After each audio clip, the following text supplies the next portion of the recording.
Ilang oras lang naman ang nakakalipas nang magtamo ng injury si Jimmy Butler sa kanyang tuhod sa third quarter laban sa Miami Heat. Kinumpirma ngayon ni Shams Charania ng ESPN base sa resulta, torn ACL ang superstar nila.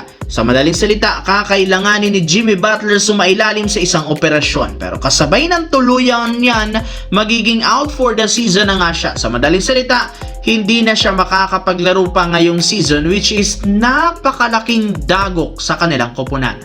Pero sa kabila niyan, hindi pa rin naman nawawala ng pag-asa ang head coach na si Steve Kerr sa kampanya, since meron nga silang manlalaro na papalit sa kanyang pwesto. Mismong si Steve Kerr nang nagsabi sa interview, inaasahan na maibibigay nila kay Jonathan Kuminga ang minuto ni Jimmy Butler. Hopefully ay ready ito na mag-step up. Ang kaso, dahil nga nag-request na ng trade si Jonathan Kuminga sa kanilang team, malamang sa malamang aayaw rin ito sa trade deadline. Samantala, alam naman natin simula nga po nang magtamo ng injury si Austin Reeves noong December 26, Christmas game versus Houston Rockets, kitang-kita ang kawalan ng opensa nito. Nag-struggle pa ang Lakers at bumagsak pa sa top 6 ngayon simula top 2. Pero may good news ngang lumabas na balita dahil ayon mismo kay Dan Wook ng The Athletic, i-re-evaluate na nga ngayon si Austin Reeves ngayong linggo.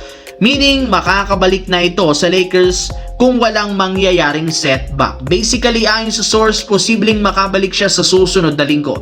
Good thing ito sa Lakers dahil malaking tulong ang ginagawa ni Austin Reeves. Dahil dyan, mabubuo at makukumpleto na muli ang tatlong playmaker ng Lakers at Big 3. Alam naman natin kung gaano kalakas ang tatlong ito kapag nagsama-sama. Si Luka, si Reeves, si LeBron. Kayang-kaya nga nila na bagsakan ng 100 points ang kanilang kalaban. Ayon pa kay Coach JJ Redick, malaki ang kanyang paniniwala na makakabalik ito sa susunod na linggo. Sa kabilang banda, may pagkakataon na nga ang Boston Celtics na makapag-comeback laban sa best team sa Eastern Conference, the Detroit Pistons, nang makahabol sila sa napakalaking kalamangan. Nakuha rin naman nila dito ang last shot sa fourth quarter na siyang tatalo sa best team ng East. Ngunit sa kasamaang palad, hindi pumasok ang huling tira ni Jaylen Brown kaya sila natalo 104-103. Kasabay ng pagkatalo ng Boston, hindi na rin naman napigilan pa ni Jaylen Brown humingi ng tawad sa mga fans na umasa na maipapanalo nila ang nasabing laban. Nagmintis nga ang kanyang crucial shot pero